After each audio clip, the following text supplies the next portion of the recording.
Alex Gilliland here with this week's sports. Happy first day of April. Great time of the year for sports. Opening day for baseball, and we have 4 teams left in the men's tournament. The Final 4 all set. Michigan, Syracuse, Wichita State, and #1 overall seed Louisville all advanced to Atlanta. A riveting tournament so far, filled with upsets, but now let's talk upsets in a different sport. Penn State women's lacrosse making headlines Saturday, knocking off #2 Florida 16-11, matching a 2007 overtime win over #2 North Carolina for the highest seed ever beaten by Penn State women's lacrosse. Pat Phillips has a story on the big-time win. We're here at halftime on this beautiful spring afternoon where the #9 Nittany Lions are trailing the #2 Florida Gators by a score of 6-9. The first half was incredibly physical, and we'll see if that keeps up in the second half. The Nittany Lions are 1-3 against ranked opponents, and this win would go a long way, so we'll see what happens in the second half. The Lions had a strong offensive attack in the second half when they scored 10 goals. Seen here is sophomore Tatum Coffey scoring one of her 4 goals on the afternoon. Molly Fernandez was assisted from Haley Ford to put the Lions ahead for good on their way to beating the Florida Gators.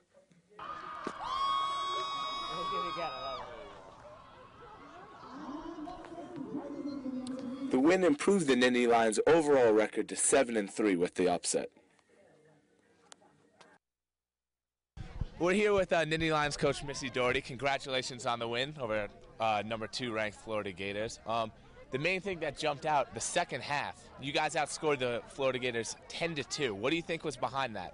Well, I mean, I think we got possession of the ball. You know, the draw is a big thing against a team like Florida. They have some amazing scorers and amazing players, and, you know, if they can't score, though, if the ball's at our end. So credit to the girls at the draw doing a fantastic job of getting the ball. And then offensively, we really started to finish our shots. Now, something that really stuck out to me was that Florida pulled their goalie only trailing by 1 goal with 7 minutes left. Did that catch you off guard? I was, you know, you're kind of always ready for something. I mean, I thought they would have pressured us out.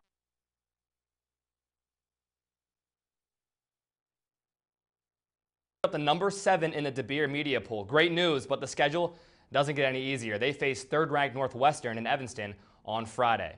Great win for the ladies and a great win for the 16th-ranked men's team as well. They were in Philly yesterday to battle Villanova, looking for their 5th straight win. They got it, 7-6 over the Wildcats in front of 2,500 fans. Junior Austin Cott made 16 saves, and Tom Lacrosse notched his 2nd hat trick in as many games to give the Nittany Lions their 2nd CAA win of the season. Defense was the big story, and head coach Jeff Tambroni said he was thankful Cott played so well given the offensive struggles Penn State experienced yesterday. With the win, Penn State improved to 7-3, 2-0 in conference play. They take on Drexel on Saturday. Continuing the successful sports weekend for Penn State, the 13th-ranked men's volleyball team won a 5-set thriller down in Fairfax on Saturday over George Mason. With the win, Penn State clinched at least a share of the EIVA conference title with 2 conference matches remaining. The stud for the Nittany Lions on Saturday was sophomore Aaron Russell, 17 kills, to go along with 2 digs and a service ace. His older brother Peter, not a bad day either, 7 kills and the kill to clinch set 1 to get Penn State rolling. Up next for Penn State, the Lees-McRae Bobcats. They come to Happy Valley on Friday for a 7 o'clock start at Rec Hall. Women's lacrosse midfielder Tatum Coffey was a busy student athlete in Happy Valley this weekend, aiding her team to a win over #2 Florida on Saturday, and now providing us with a report on Penn State baseball series with Purdue that took place over at Medlar Field this weekend. Take it away, Tatum. Tatum Coffey reporting from Medlar Field at Lebrano Park, where the Penn State Nittany Lions baseball team is set to finish up their 3-game series with the Purdue Boilermakers. The Lions hit a rough patch by losing their last 9 games. However, a close extra inning loss yesterday shows a team that is attempting to turn the corner. We'll see today on this rainy Easter Sunday if the Lions can get their first conference win. Penn State took a 2-0 lead in the bottom of the 2nd inning, but that was quickly erased by Purdue.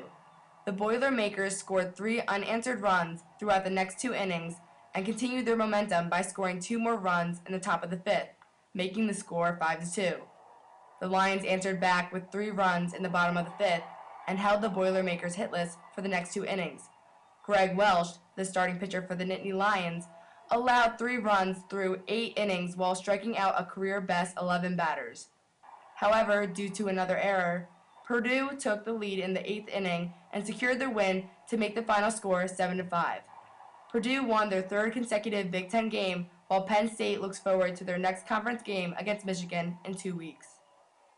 The Penn State Nittany Lions lost 7-5 to the Purdue Boilermakers, leaving them 0-6 in their conference. They travel to Kent State on Wednesday to hopefully end their 10-game losing streak. Reporting from Medler Field at LeBron Park, I'm Tatum Coffey, PSN. Thanks, Tatum.